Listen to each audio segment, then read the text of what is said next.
Join with me in the prayer of approach. God of all grace, grant to us your peace that passes all our understanding, that in the quietness that comes from friendliness with man and woman, and a true fellowship with you, we may surrender our souls and hearts into your loving embrace, thus passing through this troubled world without fear, for you are our Saviour and Lord, in whose name we humbly pray. Amen.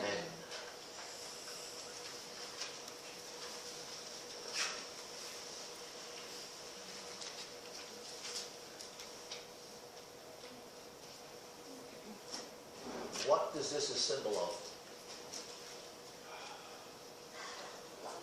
Love. Okay. And what is on Thursday? Okay, gentlemen, remember Thursday is Valentine's Day. That's your peril if you don't. There's all kinds. When we talk about Valentine's Day, we're talking about love. We talked about love in the last hymn that we sang. We talk about love in our relationships with one another. Now, in the business of love, there are generally four areas. There's the erotic love, there's the filial love, there's the brotherly love, like Saul, I guess, had for Jonathan. No, David had for Jonathan. And then one that crowns them all is God's love, which from the Greek word is agape. That is the bulletin head this morning. Agape, God's love. The other loves, in many respects, are conditional. I'll love you if you love me.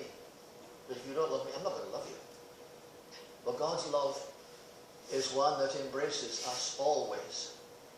And the quotation on the front of your bulletin indicates very clearly God's love. We like the rose because it is a symbol of love. It's a beautiful flower. But what comes with the rose usually? Thorns, yes. And do we like the thorns? No. They prick. They cause us to bleed if we grab the stem too firmly. But God's love includes the beauty of the rose, but also the naughtiness sometimes of the people who are the roses, because they have prickles. But God's love embraces both rose and thorns. Remember, his love was the love of sacrifice, wasn't it? He died for us upon the cross. I got a couple of little stories here that tie in with God's love. A little boy was told by his doctor that he could save his sister's life by giving her some blood. The 6-year-old girl was near death, a victim of a disease from which the boy had made a marvelous recovery 2 years earlier. And the only way to restore health was to transfer some of his blood to his sister, someone who had previously conquered the disease, which is what he had done. And since the two children had the same blood type, he was the obvious and the only one that could be an ideal donor. Johnny asked the doctor, "Would you give your blood for Mary?" The little boy hesitated. His lower lip started to tremble. Then he smiled and said, "Sure, Doc. I'll give my blood for my sister." And soon the two children were wheeled into the operating room. Mary, pale and thin. Johnny, robust and the picture of good health. Neither spoke, but when they looked at each other, Johnny grinned. As his blood siphoned into Mary's veins, one could almost see the new life coming back into her tired body. The ordeal was almost over when Johnny's little voice broke the silence. Say, Doc, when do I die? It was only then that the doctor realized that the moment of hesitation and the trembling of the lip had meant earlier. Little Johnny actually thought that by giving his blood to his sister, he was giving up his life. And in that brief moment, he made his decision. Love.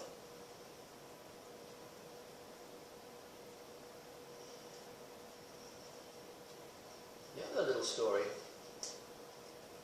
concerns, again, love.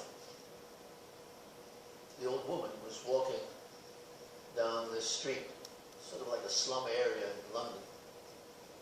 And periodically she would bend down and she would pick something up off the ground and put it in her pinny. A policeman who was observing was wondering what she was doing and wondering if she was stealing something. And he watched her suspiciously. She continued walking down the street, bending over, picking something up, putting it in her pinny. He thought maybe it was something valuable that she was doing. He says, "What are you doing over there? Let me see." Speaking rather harshly to her. She said, "Nothing." She said, "Let me see what you've done." And so she opened up her pinny and saw, she said, just broken glass. He said, the children who don't have shoes would very easily cut themselves and get very sick. She was thinking of the little children's feet.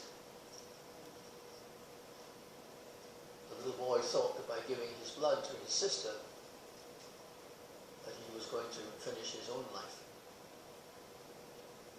You love the rose, but to really love, you have to embrace the thorns as well.